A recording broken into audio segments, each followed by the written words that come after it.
తిరుమల లడ్డు కల్తీ వ్యవహారంపై జాతీయ మీడియా సీరియస్ గా స్పందించడం ఈ వ్యవహార దేశ దృష్టినే కాదు అంతర్జాతీయ సమాజ దృష్టిని కూడా ఆకర్షించింది. ముఖ్యంగా republic TV editor in chief Arnab Goswami చేపట్టిన డిబేట్ చర్చ, అందులో అతను చేసిన తీవ్రమైన విశ్లేషణ, ఏపీ మాజీ CM Jaganmohan Reddy, TTD trust మాజీ చైర్మన్లు వైవి సుబ్బారెడ్డి ఇతరులను చాచి చెంపపై కొట్టినట్లు అడిగిన ప్రశ్నలు ఇప్పుడు తెలుగు మీడియాలోనే కాదు జాతీయంగా కూడా సెన్సేషన్ అయ్యాయి. అర్నబ్ గోస్వామి తన చర్చలో వేసిన విశ్లేషణ పూర్తి తెలుగు అనువాదం ఈ వీడియో. తిరుపతి లడ్డు అనేది అత్యంత పవిత్రమైన ప్రసాదంగా భారతదేశం మొత్తం భావిస్తుంది. అది కోల్కతా నుంచి ముంబై అయినా, లక్నో నుంచి చెన్నై అయినా, జమ్మూ నుంచి గౌహాటీ అయినా తిరుపతి లడ్డు ప్రసాదం అందుకోవడం అనేది గొప్ప బ్లెస్సింగ్ అని దేశం మొత్తంలో ఉన్న హిందువులు భావిస్తారు. అలాంటి తిరుపతి లడ్డులో జగన్ హయాంలో చాలా పెద్ద ఎత్తున కలుషితం జరిగింది. ఇది నిజం.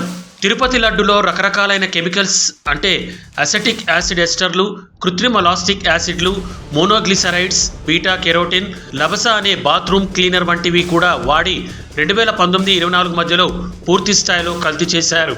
జగన్, నువ్వు ఒక పార్టీ నడుపుతున్నావు, కొంచెం బాధ్యతగా మాట్లాడు. నువ్వు ఒక క్రిస్టియన్వి. క్రిస్టియన్ల మనోభావాలు దెబ్బతినేలాంటి పనులు నువ్వు చేస్తావా?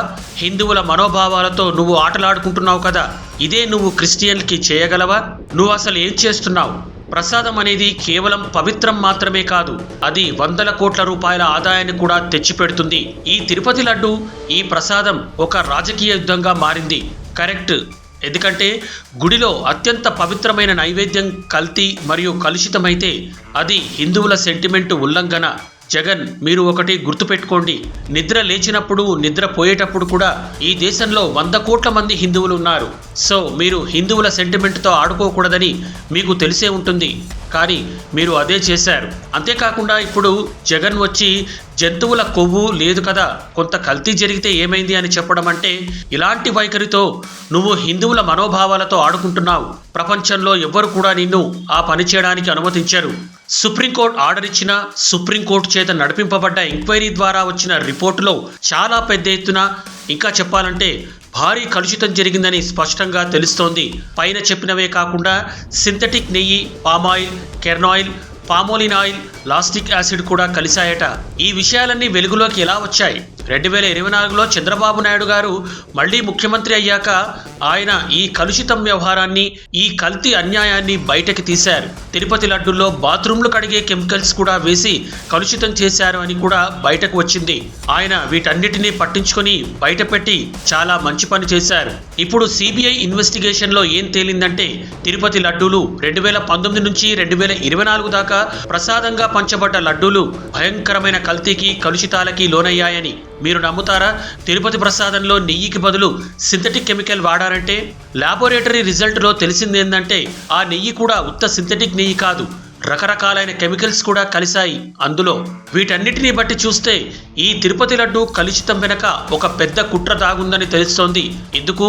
హిందూ మనోభావాలను దెబ్బతీసే ఇంత పెద్ద కుట్ర చేశావు? నీకు హిందువుల మీద, వాళ్ళ నమ్మకం మీద, వాళ్ళ మనోభావాల మీద ఎంత అమర్యాద లేకపోతే ఈ పని చేశావు?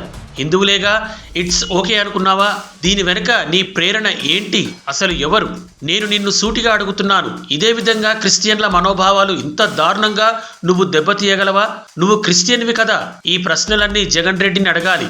ఇంకా ఇప్పుడు అవును కల్తీ జరిగింది వైఎస్ఆర్సీపీ పాలనలో అని బయటకు వచ్చాక జగన్ దీనికి బాధ్యుడు కాదా? ఇది చాలా సిగ్గుపడాల్సిన విషయం. అంతేకాకుండా మనకి తెలిసి 5 ఏళ్ల పాటు ఈ కల్తీ మరియు కెమికల్స్తో కూడిన కలుషితం యథేచ్ఛగా జరిగింది.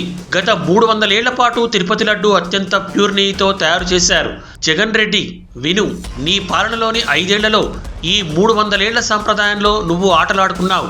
నువ్వు ఎన్ని క్షమాపణలు చెప్పినా, ఎంత పశ్చాత్తాపడుతున్నారని చెప్పినా అది దెబ్బతిన్న వారి మనోభావాలకి ఏమాత్రం సహాయం చేయదు. ఇది నీకు క్లీన్ చిట్ ఇచ్చారని చెప్పకు జగన్. ప్రజల, ముఖ్యంగా హిందువుల మనోభావాలతో ఆడుకోకు. చేతులు జోడించి దేశ ప్రజల ముందుకు వచ్చి క్షమాపణ చెప్పు. అదొక్కటే నీ ముందున్న దారి.